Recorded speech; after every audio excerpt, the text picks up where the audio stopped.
Welcome to the 16th season of the NitWits, a weekly roundtable discussion on the Penn State Nittany Lions. Our panel includes Neil Riddell of the Altoona Mirror, Mark Brennan of FightOnState.com, Sports Director Casey Kantz of WTAJ Sports, and a special guest analyst each week.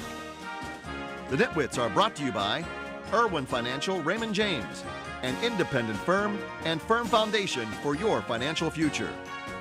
Coldwell Banker, no one will work harder to sell your home. By Doctors Howells and Reed, orthodontics for children and adults. By Pacifico's Bakery, genuine Italian bread and rolls for your tailgating needs. By Fiore True Value on 6th Avenue in Altoona, just ask rental. By the Altoona Professional Hearing Aid Center, your hearing aid healthcare professional. By Monarch Cleaners, for all your cleaning needs. By your rehab choice, Health South of Altoona. Ask for us by name. By J&P Auto, home of the $1,000 push, pull, or tow. By Courtesy Motors of Altoona, where courtesy means a great deal. By the Allegro, where fine cuisine is a way of life. By EasyToUse.com, your Yellow Pages connection in print and online. By FightOnState.com, as close as you get to Penn State football without putting on a helmet. And by the Altoona Mirror, featuring Penn State game day every Friday. Hello everyone and welcome to this week's edition of NitWits. As you can see, things are a little bit different this week. Casey Kantz is still stuck in Minnesota. I think he was really enjoying all the fried food there. So anyways, I'm Amy Gills and I will be your host for this week, but that's really the only change because the rest of the gang is here. Former quarterback Wally Richardson, Neil Riddell of the Altoona Mirror, and Mark Brennan of FightOnState.com. So let's get to it. Your guys' first impressions of this Minnesota game. Well, I think it was a pretty big disappointment. They've not been able to put together two good halves. I'm sure we'll break down both halves. Starting on defense, I don't know whether they have the personnel to do what they're asking these guys to do, or whether they just are asking these, or the personnel's just not been able to respond to it. One of the keys for Bill O'Brien, he's always talked about complementary football. We've been beaten over the head with that, and I think rightfully so. I mean, that's what you want to do. In this game, and he even said it was uncomplimentary. When the offense played well, the defense was horrible, and when the defense picked it up in the second half, the offense disappeared, and you're not going to win Big Ten games without both sides of the ball playing well, and we saw that again on the road, and that's the other troubling thing. I mean, they've now been outscored, 128 or something to 47 in Big Ten road games, and you just can't do that in this league. Wally, what did you see, from an offensive standpoint? They ran the ball pretty well. It looked like a lot of the game. What was your version in the second half when they were trying to come back? Well, I think it was a lot of just unforced errors. The way we started the game, nobody made a move, and we just kind of shooting ourselves in the foot. And then the second half, we put a nice drive together and get down there to the 2, and we fumbled a snap. Right. So, it's those types of things that's really been hamstringing us as the game went on yesterday. Yeah, and just to follow up to that, I mean, this is Wally. We'll take advantage of Wally. This is his first NitWit guest appearance. But Wally, Christian, as a true freshman, you started as a true freshman a couple games, I think back in '92, right? Mm-hmm. Do you think maybe he's begun to hit a wall, or just the last couple games he doesn't seem like he's played nearly as well as he played earlier in the season? Well, that's a good question. I think this is his first experience as a college quarterback, and he probably in the second round of tests, so school's happening too in addition to football, and everybody's wanting him to go out there and perform like he's performed for the most part this year. So I think there's a lot of different things that factor into that equation, and he's just trying to continue to get his sea legs, and defenses are going to start seeing more film on him and what he's done. So I think there's a lot of game planning that goes into it on our opponent's part that's making things a little tougher for him. Can I throw something at you though, Wally? Playing on the road, how much more difficult is that for a young guy? Because this guy is getting it done, especially in the clutch, at home. Right. And is it just, for people who haven't played at that level, how much more of a comfort level, especially when you're a young player? Because I think your first start was on the road, wasn't it, or was it? It wasn't on the road. I played on the road at Cincinnati. Okay. Saka got hurt. Right. And I had to go in. And then the next week against Temple, I started here at home. But I think on the road it's a little bit more challenging because as an offensive player, when you're out there on the field, that's when the opposing team's fans are going to make all the noise. And with the amount of communication that's going on that our offensive team is doing now, I think it makes it a little bit more challenging on the road when our guys are here in Beaver Stadium. It's quiet and the offense can work and do what they need to do. But I think the opposing team's fans are trying to make it as difficult as possible, and rightfully so, for the guys to communicate. So that's, I think, something that you have to think about also. Okay, we'll bring it back to the offense in just a little bit. Let's bring it back to the defense, especially in that first half. Just couldn't really do much of anything. I mean, Minnesota scored on every possession in that first half. Field goal, touchdown, touchdown, touchdown. Yeah. What was going on there? Well, long drives, too. And, Amy, it was interesting because, you touch on complimentary football. When Penn State fumbled the first play of the game, Bill Belton fumbled. That was probably the defense's best stand where they held him to a field goal. So, they're not getting a lot of turnovers, and they did make some improvements at halftime and gave the offense a chance, which was encouraging based on maybe they'll be able to build on that for these last 3 games. But this team came in as not a great passing team. I mean, they had some good passing numbers against Indiana, but basically everybody does. And I think it was, number one, I think it was good coaching on Minnesota's part. They found a weakness in the middle of that Penn State defense and exploited it over and over and over again. Penn State never really adjusted until halftime. Give them credit for adjusting at halftime, but to me, they found an area between those linebackers and safeties that they were able to get after again and again and again, and Penn State just could not adjust. Well, Penn State's also have trouble covering the tight ends this year. A couple big touchdowns where they've matched up. I think Penn State's linebackers are pretty good with run support, but I'm not sure that they can match up. These guys have been banged up, and you ended up with Hull at the end of the half trying to guard the tight end. Gave up 381 yards of total offense to Minnesota. A big thing, they were giving up. They converted 3 out of 3 fourth downs. Well, a bunch of third downs too. I mean, yes. They were just 9 of 17 there too. Yeah, you can't. And in the first half, it was just incredible at the rate. And then Penn State was not doing it offensively. So when your offense is struggling and not getting it done, that's putting more pressure on your defense. And again, when I go back to the uncomplimentary stuff, they were actually hurting one another rather than helping one another in that game. And time of possession. I mean, Minnesota had the ball for 20 minutes in the first half. Penn State had it for 10. Right. All right, well, I think we're going to actually go ahead and head on to our first break. Coming up next, we're going to talk much more about the offense, like I said, passing game, run game, some good things, some bad things. So stay tuned, we'll be right back. The NitWits are brought to you by Irwin Financial Raymond James, an independent firm and firm foundation for your financial future. Coldwell Banker, no one will work harder to sell your home. By Doctors Howells and Reed, orthodontics for children and adults. By Pacifico's Bakery, genuine Italian bread and rolls for your tailgating needs. By Fiore True Value on 6th Avenue in Altoona, just ask rental.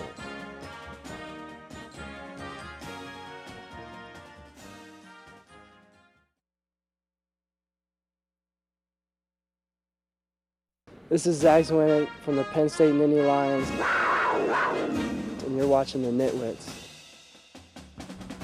We're hoping it was Wally that was going to show up right there saying you're watching NitWits. We'll do a house ad with Wally after the show. Hey, but Zwinnick, we had some karma with him. He had a good game. Yeah. He got back on the track. It's like a teeter-totter. It's like Belton does well for a while and he struggles, and here comes Zwinnick. And you know what, I feel good for Zwinnick because you hate to see somebody have those fumble issues and just everything kind of fall apart. And you know what, he came back and was really one of the highlights for them yesterday, or whenever people are watching this on Saturday. Just running hard, running tough, and I know there was some debate on when Penn State got down near the goal line in that fourth quarter where they should have given it to him a little bit more. Yeah, I kind of thought they got away from the run in this game. When you look at it, I mean, they ran 33 times and averaged 5.9 a carry between Zwinnick and Belton. And then when they got down in the fourth quarter at the 16, they threw 4 passes. With a gusty wind, I just thought maybe that they got a little bit away from the run. And they only threw 6 passes in the whole first half. Hackenberg did. So obviously throwing a lot more in that second half. Right. Well, I think that was by design, though. I mean, it was a windy day. You know, they probably were a little bit worried about how Hackenberg was going to deal with that. Watching him in warm-ups, he seemed to be having some struggles. So the running game was working. And listen, they went to the pass game when they needed it. But again, Neil was all over this as soon as it was happening. When they got right down there into that red zone, I know that time was of the essence. But you know, it'll be interesting to see how Bill O'Brien addresses that, because he's usually been pretty good about right after the game. He usually does not address it, but usually Tuesday or later in the week at some point he'll address, maybe I should have run a little bit more. He was obviously, I think this might have been the most disappointed we've seen him, at least going back to last year's opener, because I think he was disappointed in himself and the team. I mean, this was a winnable game. The players were off limits to the media for really the first time in his tenure, but. Yeah, I couldn't get why they quite went away from them. How hard is it to throw in the wind like that? It can be challenging. You think of the old Meadowlands and how they used to open the doors to the tone and winds would gust through there. So that does come into play sometimes, but the other team has to deal with it too. So you just got to make things happen. And we were able to run the ball successful yesterday. So I think that was one of the points of emphasis, doing what was working. And I don't think Christian, he had his lowest output of the season yesterday. And I don't think it was just, because we weren't able to throw the ball. It's just the way games play out certain ways, and that's just the way it played out a little bit yesterday. Yeah, the other thing that jumped out to me in this game was the fact that once again you have Allen Robinson being as little as they threw the ball, just coming through with an unbelievable effort. And you really don't have that consistent complementary receiver kind of stepping up. We thought maybe it would be Felder earlier in the year, and the last couple games he's kind of disappeared, maybe had some drops. And until they get somebody else to get it done consistently, I think it's going to be difficult for the offense to be consistent. Because he's getting it done, but somebody else has got to step up and maybe catch 3, 4, 5 Also balls. a recruiting priority. If Robinson elects to leave, or even if he doesn't. Well, they're all over that. I mean, they have 2 kids in the next class, and Deshaun Hamilton's on campus now, redshirting because he came in injured. So that's been a real focus, and they are not going to be hurting for recruiting receivers with Hackenberg here for the next 3 or 4 years. That's for sure. Yeah, the other part of this game that Bill O'Brien at times has been impatient. In the first half, he got down fourth and 1 or 2, fourth and 2. It's at the 10-yard line. You're running the ball pretty well, and at that point you had a chance to get in and make it 17-14, and I gotta believe that he regrets. I know you have to get points there, but I think that was their best chance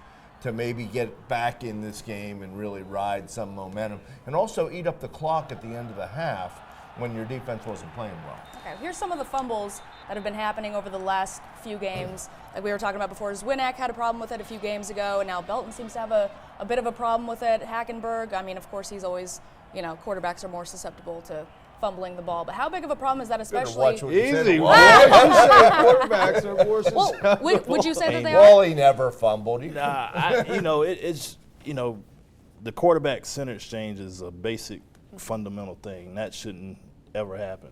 And it happens. And when you get in situations down there on the goal line, you have to realize that your offensive linemen are having to really dig in there and get lower than the guys that they're trying to block. So you have to ride your center a little bit more. But that comes with experience, and he'll learn from it. The team will learn from this. So I think better days are ahead. They just got to keep fighting and keep working to get better. But everybody was worried about Zwinak real quick. With his fumble issues, well, now it's become a fumbleitis within the entire team. They have 7 fumbles in the last 4 games, and I think they've lost 6 of them. And that's a real issue, not just for Zwinak, but obviously for the entire team. Now, they did say that play was going to go to Belton because Hackenberg has been pretty good on the quarterback sneak, but it appeared he was going to hand it off. Mm-hmm. And in the red zone, 4 trips to the red zone there, they only scored the 1 touchdown. The 1 field goal. So. Well, that's a question for Wally. How much difficult is it? How much more difficult is it when you're in that red zone as a quarterback, because the field's kind of shrunk down, isn't it? Yeah, you don't have as much space to work with, so that's something that you have to be conscious of. The defense isn't going to back up, but so far just because they got to defend the touchdown. So that's something that you have to think about. And you know, you have to be really precise in the red zone because there's not a lot of room for error. Is that the toughest for a younger quarterback, Wally? It can, because things speed up. And what you want to do is make sure you don't put your team in a bad play. I think that's really what you have to be concerned about. And, you know, sometimes, you know, it's all right to throw the ball away unless you really are in a situation where you have to kind of make something happen. You know, sometimes it's best just to get the field goal. Okay, all right. Well, we're going to get to our next break of the night. When we come back, we're going to talk much more about one of the other highlights, Allen Robinson setting a Penn State record. We'll be right back.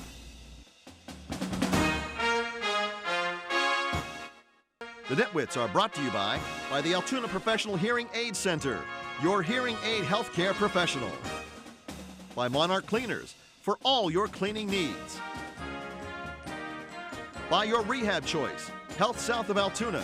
Ask for us by name. By J&P Auto, home of the $1,000 push, pull, or tow. By Courtesy Motors of Altoona, where courtesy means a great deal.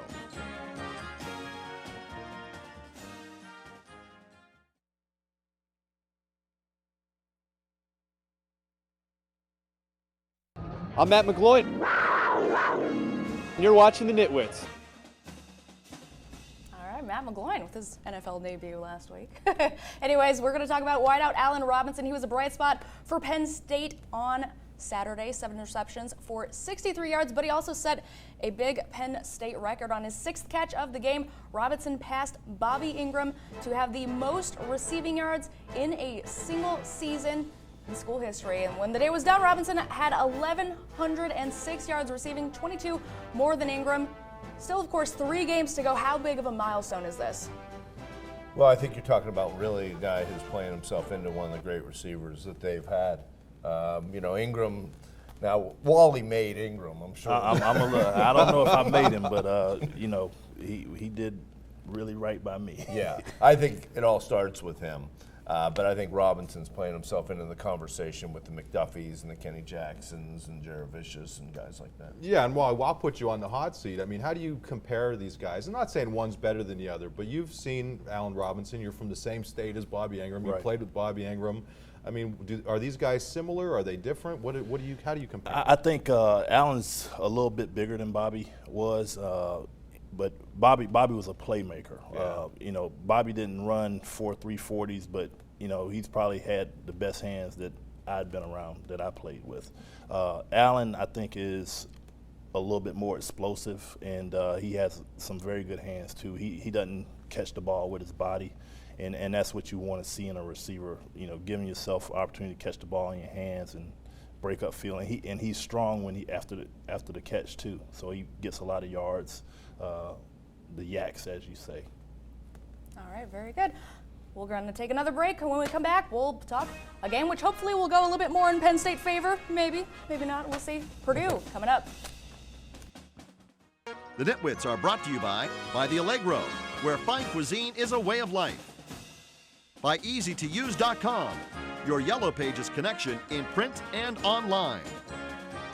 By FightOnState.com, as close as you get to Penn State football without putting on a helmet. And by the Altoona Mirror, featuring Penn State game day every Friday.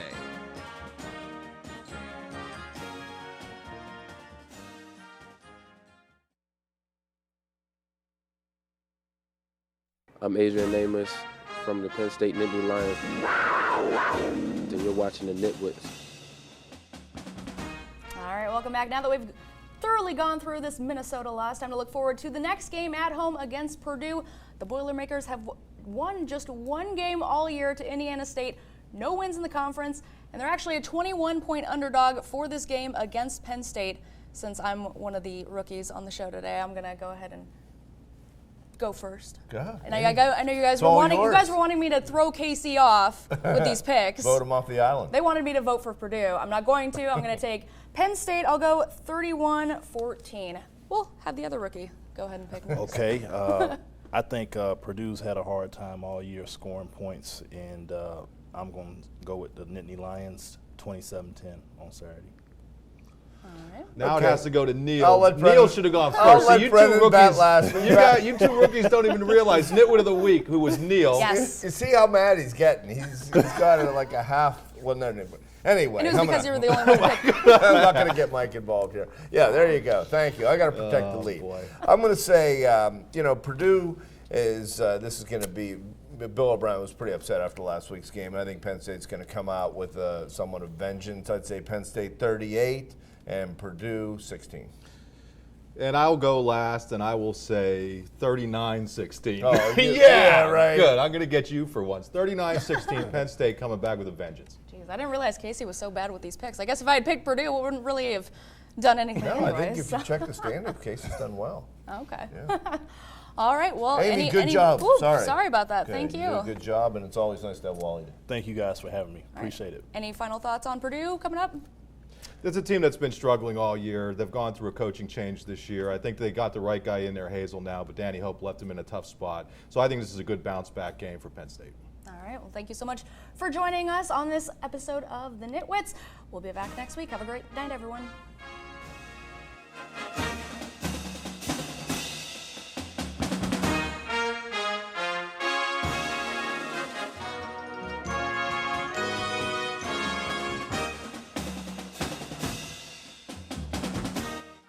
The NitWits have been brought to you by Irwin Financial Raymond James, an independent firm and firm foundation for your financial future.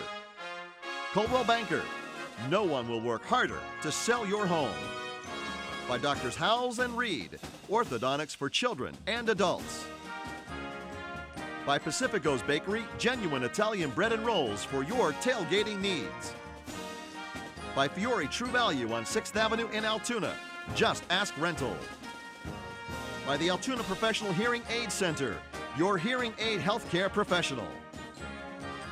By Monarch Cleaners, for all your cleaning needs. By your rehab choice, Health South of Altoona, ask for us by name. By J&P Auto, home of the $1,000 push, pull, or tow. By Courtesy Motors of Altoona, where courtesy means a great deal. By the Allegro, where fine cuisine is a way of life. By EasyToUse.com, your Yellow Pages connection in print and online. By FightOnState.com, as close as you get to Penn State football without putting on a helmet.